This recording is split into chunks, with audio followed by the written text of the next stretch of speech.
Okay बेटा, हम लोग पहुंचे कॉर्पोरेट अकाउंट में। ये चैप्टर का नाम है alteration of share capital part 1।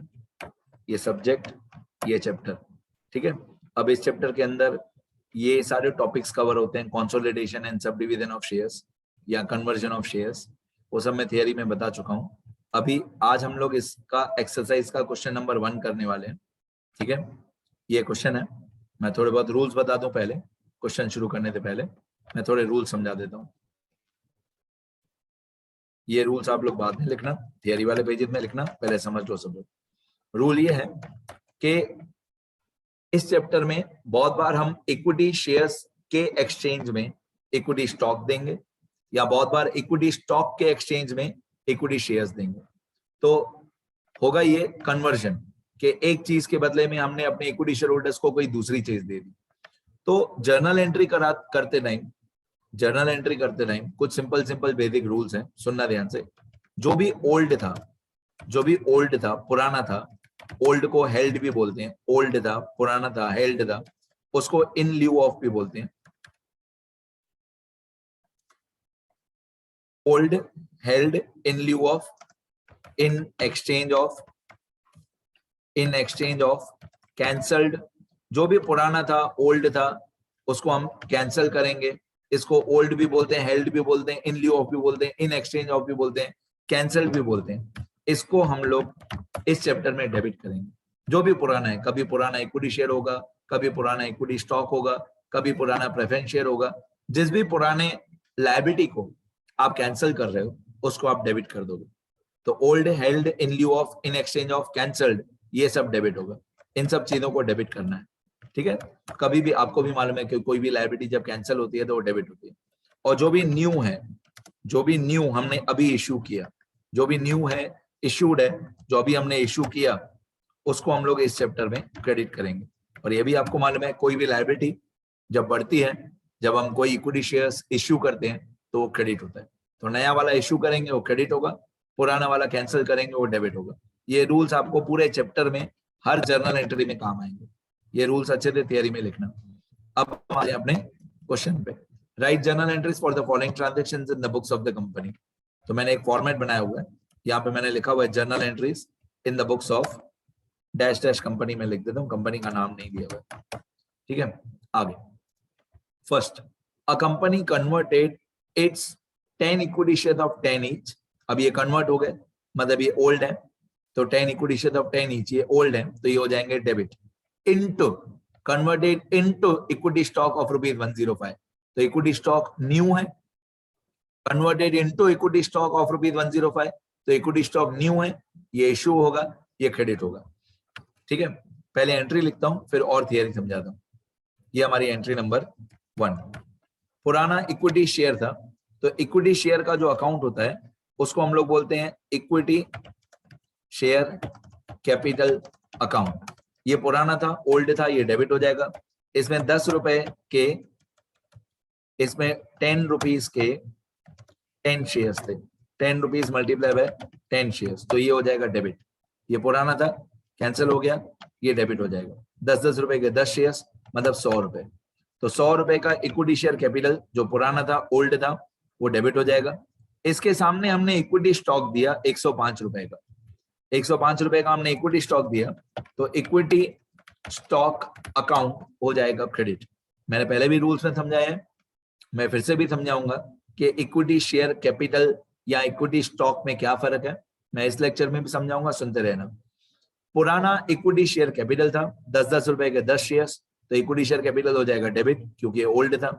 इसके सामने हमने इक्विटी स्टॉक दिया, कितने रुपए का, 105 रुपीज का। अब ऑब्वियसली जो डिफरेंस है 100 और 105 का, जो डिफरेंस है वो डिफरेंस है 5, और डिफरेंस आएगा डेबिट साइड, क्योंकि क्रेडिट में अमाउंट बढ़ी है। अगर डेबिट में डिफरेंस आ रहा है तो उसको हम लोग बोलेंगे discount on issue of stock. Discount on issue of stock, अगर डेबिट में डिफरेंस आ रहा है तो हम बोलेंगे discount on issue of stock.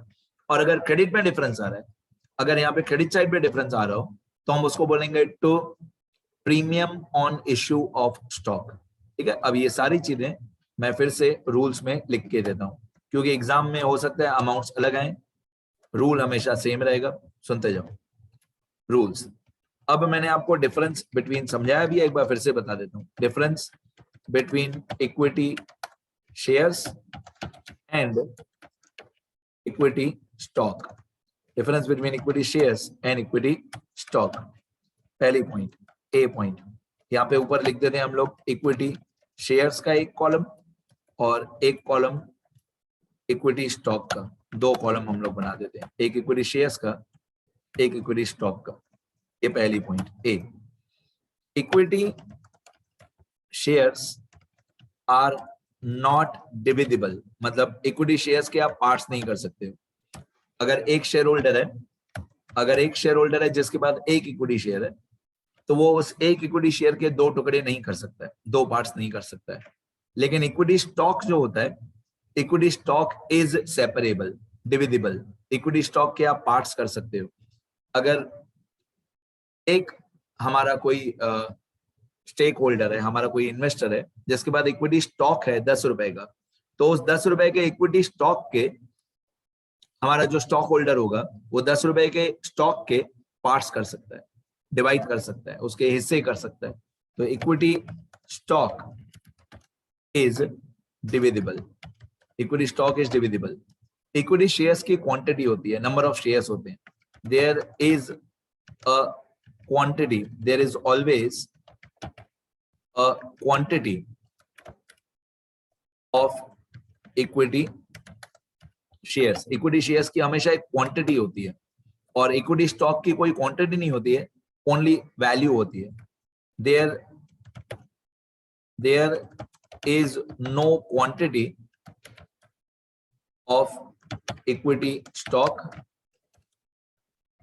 but there is only value of equity stock। equity stock की सिर्फ वैल्यू होती है, कोई क्वांटिटी नहीं होती है।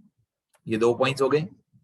तीसरी पॉइंट, इसका जो नेम ऑफ अकाउंट होता है, इक्विटी शेयर्स का जो नेम ऑफ अकाउंट होता है वो होता है equity share capital, equity share capital account. और इक्विटी स्टॉक का जो अकाउंट होता है उसका नेम ऑफ अकाउंट होता है इक्विटी स्टॉक अकाउंट। ठीक है, तो मेरे को इतनी बातें बतानी थी।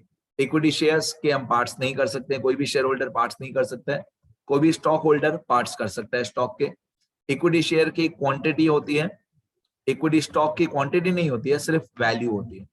फिर इक्विटी शेयर्स का जो नाम होता है वो होता है इक्विटी शेयर कैपिटल अकाउंट, और इक्विटी स्टॉक का जो नाम होता है वो होता है इक्विटी स्टॉक अकाउंट।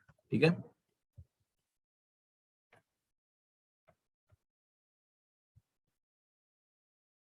अब इसको जर्नल एंट्री में भी अप्लाई किया हम लोगों ने। जो पहली एंट्री हम लोगों ने की उसमें ऐसा था कि इक्विटी शेयर्स को कैंसिल करो, जो पुराना इक्विटी शेयर्स था 10 रुपए के 10 शेयर्स, उसको कैंसिल करो, उसके बदले में इक्विटी स्टॉक दे दो 105 रुपए का। यहाँ पे लिखा हुआ था फर्स्ट पॉइंट में, a company converted it's 10 equity share of 10 each into equity stock of ₹105। तो पुराने 10 शेयर्स थे ऑफ 10 ईच, तो इक्विटी शेयर कैपिटल हमने डेबिट कर दिया ₹100, उसके सामने हमने 105 रुपए का इक्विटी स्टॉक दिया।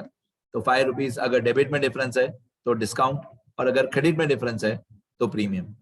ठीक है, being new equity stock issued in exchange of old equity shares। ठीक है, सेकंड एंट्री। चलो क्वेश्चन में जाते हैं सेकंड एंट्री में। सेकंड में लिखा हुआ है, a company issued an equity stock of ₹95। तो जो इश्यू किया अभी ₹95 का इक्विटी स्टॉक, ये हो जाएगा क्रेडिट।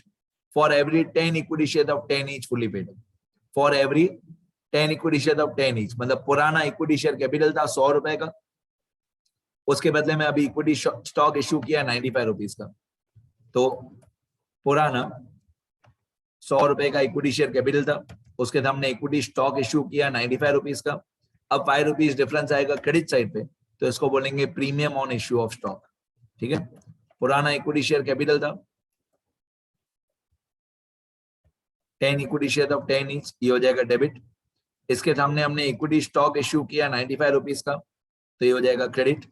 पुराना इक्विटी शेयर कैपिटल डेबिट, इसके सामने जो इक्विटी स्टॉक इश्यू किया 95 वो क्रेडिट, और जो 5 रुपीज क्रेडिट में डिफरेंस है उसको बोलेंगे premium on issue of stock या equity stock. Premium on issue of stock भी चलेगा, नरेशन सेम आएगा, being new equity stock issued in exchange of old equity shares, same narration. Third point question का देखें, question में third point में क्या है।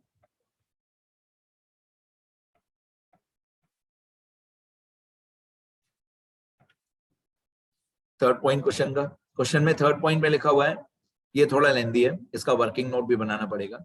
Ahmedabad transport company limited registered with the capital of 8000 equity share of 10 each fully paid up, मतलब पुराने 8000 shares थे of ₹10 each fully paid up. आगे मैं नहीं पढ़ता हूं, पहले इतना लिखता हूं। ये ओल्ड इक्विटी शेयर कैपिटल था, 8000 शेयर ऑफ 10 ईच। तो मैं वर्किंग नोट्स में जाता हूं, यहाँ पे मैं वर्किंग नोट्स लिखना शुरू करता हूं। ये हमारे वर्किंग नोट्स, ट्रांजैक्शन नंबर 3। तो ट्रांजैक्शन नंबर 3 में लिखा हुआ है कि पुराना इक्विटी शेयर कैपिटल था, पुराना इक्विटी शेयर कैपिटल था 8000 शेयर्स ऑफ ₹10 ईच। अब 8000 शेयर ऑफ 10 ईच, ये होता है 80,000 रुपीज। एक बार चेक करें फिर से। Ahmedabad transport company limited registered with a capital of 8000 equity shares of 10 each fully paid up, resolved to subdivide its every equity share। बेटा यहाँ पे क्वेश्चन में मिसप्रिंट है, क्वेश्चन में मिसप्रिंट है। ये जो पुराना शेयर है वो 10 रुपए का नहीं है, ये पुराना इक्विटी शेयर 100 रुपीज का है। यहाँ पे 10 नहीं आएगा, यहाँ पे 100 आएगा। ये मिसप्रिंट है बेटा, करेक्शन कर लेना। 8000 इक्विटी शेयर ऑफ 10 ईच नहीं आएगा, 8000 इक्विटी शेयर ऑफ 100 ईच आएगा। तो मैं अपने वर्किंग नोट में भी चेंज करता हूं, 8000 equity shares of 100 rupees each, तो ये हो जाएगा 8 लाख रुपीज। 8000 इंटू 100 8 लाख होता है। आगे अब क्वेश्चन में लिखा हुआ है resolved to subdivide its every equity share into 7 equity share of 10 each and 3 preference shares of 10 each fully paid up. यहाँ पे लिखा हुआ है एवरी इक्विटी शेयर, अगर आपने देखा होगा पीछे यहाँ पे लिखा हुआ है रिजॉल्व टू सब divide it's every equity share. Every equity share मतलब जो भी पुराना इक्विटी शेयर था। अब सीधी बात है, पुराना इक्विटी शेयर जो था वो 100 रुपए का था, 100 रुपीज का जो भी पुराना इक्विटी शेयर था वो 100 रुपीज का था। उस 100 रुपीज के एक इक्विटी शेयर के बदले में 7 equity share of 10 each and 3 preference share of 10 each. अब सीखने जाता है बेटा, ध्यान से देखिए। पुराना जो एक इक्विटी शेयर था 100 रुपए का, थोड़ा मैं लाइंस बनाऊंगा अच्छे से तो समझ में आएगा अच्छे से, 5-10 सेकंड वेस्ट होंगे पर अच्छी तरह से समझ में आएगा। ये जो पुराना इक्विटी शेयर था 100 रुपए का, इसके बदले में न्यू इक्विटी शेयर्स दिए। मैं यहाँ पे ऊपर लिख दूं ओल्ड, ये ओल्ड इक्विटी शेयर कैपिटल था, इसके सामने हमने न्यू इक्विटी शेयर्स दिए। अब न्यू इक्विटी शेयर्स कितने दिए हमने, एक 100 रुपए का जो एक शेयर था उसके बदले में हमने न्यू इक्विटी शेयर्स दिए 7 शेयर्स ऑफ ₹10 ईच, और हमने न्यू प्रेफरेंस शेयर्स दिए। न्यू प्रेफरेंस शेयर्स कितने दिए, new preference shares 3 preference shares, new preference shares 3 preference shares of ₹10 each. ऐसा क्वेश्चन में लिखा हुआ है, मैं कुछ अपनी स्टोरी नहीं बना रहा हूं। क्वेश्चन में लिखा हुआ है फॉर एवरी इक्विटी शेयर, मतलब हर एक पुराने इक्विटी शेयर जो 100 रुपए का था उसके बदले में 7 नए इक्विटी शेयर्स ऑफ 10 ईच और 3 नए प्रेफरेंस शेयर्स ऑफ 10 ईच। अब 7 नए प्रेफरेंस शेयर ऑफ 10 ईच ये होता है 70 रुपीज, और 3 new preference shares of 10 each ये होता है 30 रुपीज। अब हम इसका 70 रुपीज और 30 रुपीज का, इस 70 रुपीज और 30 रुपीज का हम लोग रेशियो निकालेंगे। तो इस ratio of 70 rupees and 30 rupees हम निकालेंगे। तो obviously ratio of 70 rupees and 30 rupees आएगा 7:3। इस 7:3 में ये वाला जो 8 लाख रुपीज है, इस 8 लाख रुपीज को हम इस 7:3 में डिस्ट्रीब्यूट कर देंगे। ठीक है, मैं एक और एरो बना देता हूं। इस 8 लाख रुपीस को हम 7:3 में डिस्ट्रीब्यूट कर देंगे, तो new amount of equity shares and new amount of preference share आ जाएगा। सुनते रहो। इस 8 लाख रुपीस का हम 7:3 करेंगे, तो न्यू इक्विटी शेयर और न्यू प्रेफरेंस शेयर्स की अमाउंट आ जाएगी। तो 8 lakh multiply by 7 divide by 10, अब ये कितना होता है, 8 7 जा 56, 5,60,000, ये होता है 5,60,000 रुपीस।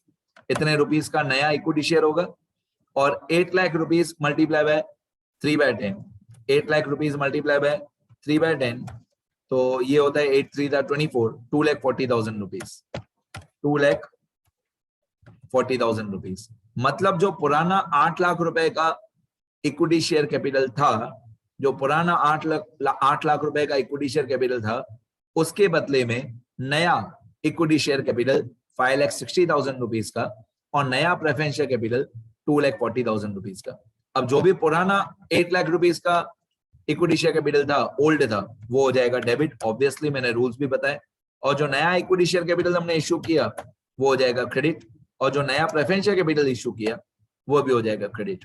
तो 8 लाख हो जाएगा डेबिट और 560 और 240 हो जाएगा क्रेडिट। अब मैं एंट्री लिख के बता दूं, 8 लाख रुपए, 8 लाख रुपीस पुराना इक्विटी शेयर कैपिटल डेबिट, 5,60,000 नया इक्विटी शेयर कैपिटल क्रेडिट, 2,40,000 नया प्रेफरेंस शेयर कैपिटल क्रेडिट। तो equity share capital account debit. थोड़ा सा आपने ये जर्नल एंट्री पहली बार सुनोगे तो अजीब लगेगी, equity share capital debit to equity share capital. अब आपको लगेगा सर ऐसे कहते, ये तो हमने एंट्री, ऐसी एंट्री आज तक हमने नहीं देखी है, equity share capital debit to equity share capital. सुनो अभी बाकी है, टू प्रेफरेंस शेयर कैपिटल। अब पुराना इक्विटी शेयर कैपिटल जो है 8 लाख रुपए, वो हो गया डेबिट, और नया इक्विटी शेयर कैपिटल 5,60,000 क्रेडिट, और नया प्रेफरेंस शेयर कैपिटल 2,40,000 क्रेडिट। अब टेक्स्ट बुक वाले बोलते हैं कि ऐसा कंपलसरी है कि ब्रैकेट में लिखो कि पुराने इक्विटी शेयर की फेस वैल्यू कितनी थी। तो पुराना इक्विटी शेयर जो है उसकी फेस वैल्यू 100 रुपीज थी, नया इक्विटी शेयर कैपिटल जो है उसकी फेस वैल्यू एक शेयर की 10 रुपए थी, और नया प्रेफरेंस शेयर कैपिटल जो है उसकी फेस वैल्यू भी एक शेयर की 10 रुपए थी। तो टेक्स्ट बुक वाले बोलते हैं कि आप ये ब्रैकेट में लिखो 100 रुपीज, 10 रुपीज, 10 रुपीज, ताकि क्लैरिफाई हो जाए कि कौन सा इक्विटी शेयर कैपिटल कैंसिल हुआ और कौन सा इक्विटी शेयर कैपिटल अभी नया इश्यू हुआ। तो पुराना 100 रुपए वाला इक्विटी शेयर था, आपको याद होगा, जो मैंने मिसप्रिंट भी बोला, करेक्ट करो, 8,000 शेयर ऑफ 100 ईच, ये पुराना वाला 100 रुपए वाला हो गया डेबिट, मतलब कैंसिल, और ये नया वाला 10 रुपए वाला इश्यू मतलब क्रेडिट, अभी नया इश्यू किया, ये हो जाएगा क्रेडिट। ठीक है। नरेशन में being new equity shares and new preference shares issued in exchange of old equity shares। सही है, being new equity shares and new preference shares issued in exchange of old equity shares। और fourth entry जो हमारे commerce के बच्चों की सबकी favourite होती है, फोर्थ वाली, मैं पढ़ने से पहले बता देता हूं, नो एंट्री होगी फोर्थ, द ऑथराइज कैपिटल। ठीक है, जब भी जिंदगी भर किसी भी ट्रांजेक्शन में देखो ना ऑथराइज कैपिटल, आंसर में लिख देना नो एंट्री, मेरी जवाबदारी। The authorise capital of a company was rupees 5 lakh consisting of 5,000 equity shares of 100 each and it is increased to rupees 8 lakh। पहले आंसर लिखे नो एंट्री। अच्छा, नो एंट्री में no entry लिखना जरूरी होता है, मालूम है आप सबको। तो पहले मैं इधर आंसर लिखता हूं नो एंट्री, फिर मैं मीनिंग समझाता हूं कि ये हुआ क्या। नो एंट्री क्यों? क्योंकि हमारी कंपनी का ऑथोराइज कैपिटल, मतलब हमारी अथॉरिटी थी पहले 5 लाख रुपीस का इक्विटी शेयर कैपिटल इश्यू करने की। मतलब हमको गवर्नमेंट ने, सेंट्रल गवर्नमेंट ने, सेबी ने पहले अथॉरिटी दिया था कि हम 5 लाख रुपीस के इक्विटी शेयर इश्यू कर सकते हैं। अभी सेंट्रल गवर्नमेंट ने हमारी अथॉरिटी बढ़ा दी। अभी सेंट्रल गवर्नमेंट ने हमको बोला कि आप 8 लाख रुपए के इक्विटी शेयर्स इश्यू कर सकते हो। किए थोड़ी है, सिर्फ परमिशन मिली है कि आप 8 लाख रुपए का इक्विटी शेयर कैपिटल इश्यू कर सकते हो। इश्यू किया थोड़ी है, जब इश्यू करेंगे तब एंट्री होगी, अभी तो खाली परमिशन मिली है, तो नो एंट्री।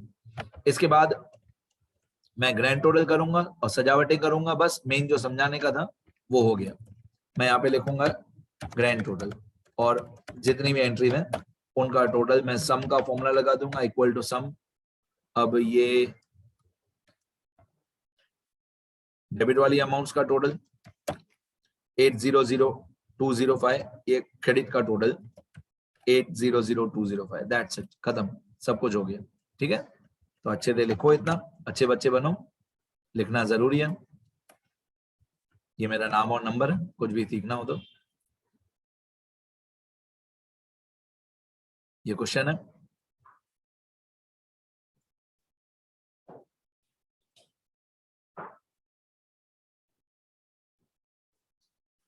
यहां से आंसर है हमारा, बहुत इजी चैप्टर है।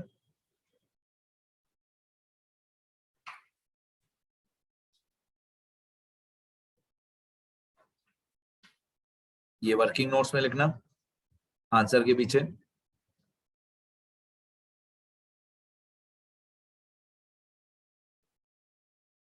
और ये रूल्स वाले पेजेस में, थियरी वाले पेजेस में।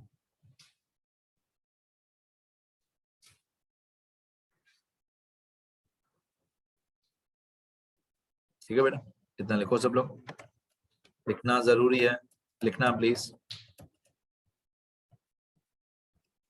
बहुत इजी और स्कोरिंग चैप्टर है, लिखते रहो।